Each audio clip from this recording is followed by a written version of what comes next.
Luca.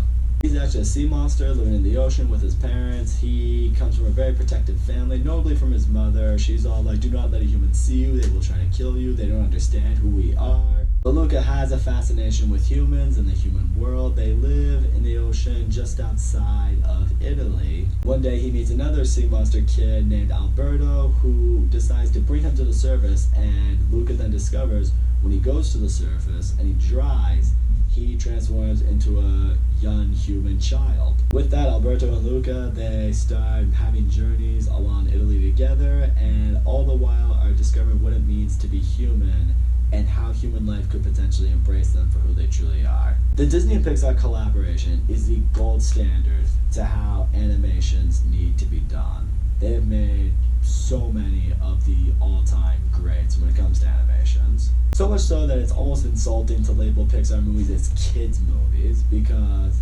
as I've gotten older, I've only appreciated these movies more and more, and even as an adult, I still enjoy seeing these movies because they still find a way to connect with older audiences like me. So let me start off just what works in this movie. The voice acting in this movie all around is great, but I really want to discuss on the two leads, Jacob Tremblay as the voice to Luca and Jack Dylan Grazer as the voice to Alberto.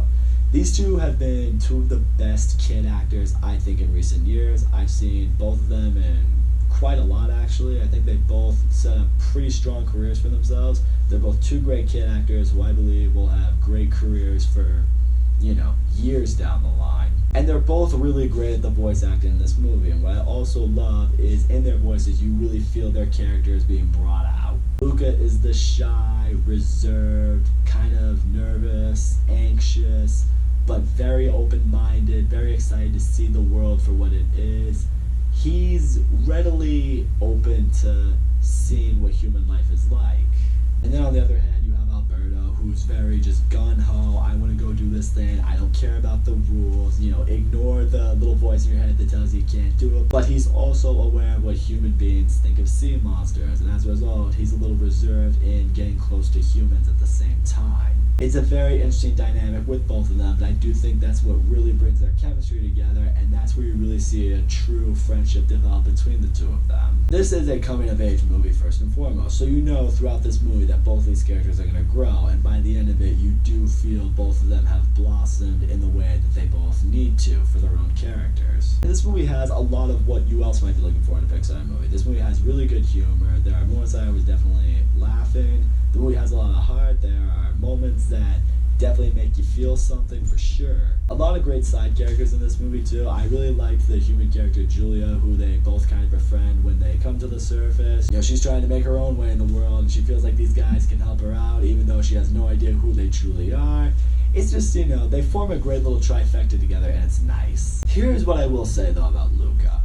I think this is a really good movie. I do. I really enjoyed it. I'm glad I saw it. But here's the thing. Pixar has set such a ridiculous, absurd track record for itself that even being really good, it's not enough anymore. You've got to be amazing. Like, you look at their all-time classics, or even Soul from last year. They've made so many amazing animated movies that it's reached a point where it's like, that's what you have to be now. Right or wrong, fair or not fair, that's the standard you've set for yourself, so you have to reach that point. And Luca, I don't think, reached that point. The movie is a little bit generic. The story, it's kind of one we've seen done over and over again, and granted, you could say, a lot of stories like this have been seen over and over again. This one didn't have the originality that Pixar tends to bring to it. One of the areas that I really think Pixar could have stepped its game up a little bit with this one is, I'm going to compare it to another movie they've done, Coco. One of the reasons I loved Coco so much was a lot of that movie it spent on, or at least it made its story revolve around, the Hispanic culture that we gained from Coco. I said before, when I saw Coco, as an American, I didn't really know a whole lot about this culture, the Dia de los Muertos, or, the music they have, or the festivities they do, things along those lines. I really walked out of it appreciative that I learned so much from that movie, that I gained so much. You would think a movie like Luca would probably center a lot around Italian culture, what it's like in Italy, what they do. And granted, there is this little event that they have that I guess kind of shows you what Italian culture is like, but not enough to really get you fascinated behind it or want you to learn more about it or get you invested into it. Coco did it so well, I was hoping Luca was going to do the same thing. Really, it didn't. I feel like they had the opportunity to do so at countless points in this movie. That's the fact that they didn't go for it. I feel like they underwhelmed a little bit here. I will also say this right now. What I didn't know is the director of this movie. Apparently, this is the first ever feature film he has ever directed.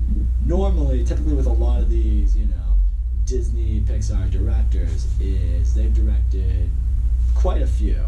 I know, Pete Docter, Leon Gridge, like a lot of these guys have directed, Andrew Stanton, they've directed so many Pixar movies, or at least quite a few of them, and if nothing else, they've been heavily involved in really all of them together, so they know what it takes to go into it. The guy who directed this, I don't remember his name. I do know he's an Italian man, but he's only directed, I think, a short film. Aside from that, he has no real experience in directing a feature-length movie. And you do kind of feel it here. It's like, that could be a reason why this movie is a little bit underwhelming compared to other Pixar movies. This is someone's first run at it. Typically people, when they take their first shot at something, you're just hoping for good. No one expects you to be amazing right out the gate, so I get that. But it's the fact that he's the first-time director with Pixar. You still gotta make a little bit more of a note of it, like I said. I guess I also wish I fell in love a little bit more with the concept of this movie. I mean, so many of these concepts that Disney and Pixar come up with are just brilliant, I mean, what goes on in your head, what life is like before or after you die, if your toys could come to life, if, a fish could travel the entire ocean to find a family member, superheroes, if a rat became a chef, a robot that cleaned up an apocalyptic Earth, They've had so many just amazing, original ideas. This one didn't really feel as much. A boy who becomes a sea monster, or rather a sea monster who transforms into a boy to explore Italy. You're like, okay, there's potential there, and you'll see where Pixar takes it, but they didn't really grasp this one like I had hoped they would. A lot of these, when I hear of the premise, I'm just like, oh wow, that's genius, that could be amazing. This one, when I heard it, I was like, I'm gonna see it for Disney and Pixar, but the concept itself, I wasn't totally in love with. I wasn't totally like, oh, that's gonna be genius. Like, how has no one thought of something like that before? I didn't really feel that way. But all in all, Luca was a really good movie. It's a very solid family film. But that being said, it's just not on par with what Pixar has done in the past. Really love the voice acting, especially from the two leads. I really like the chemistry between the two main characters. I like seeing the friendship grow between them. The movie is beautifully animated. It has great humor and great heart when it wants to have those things. I really like the side characters. I did think the movie had a very fitting ending. The ending of this movie I think was definitely one of the stronger points of the movie. But that being said, it didn't have as original or as brilliant of a concept as I guess I should say.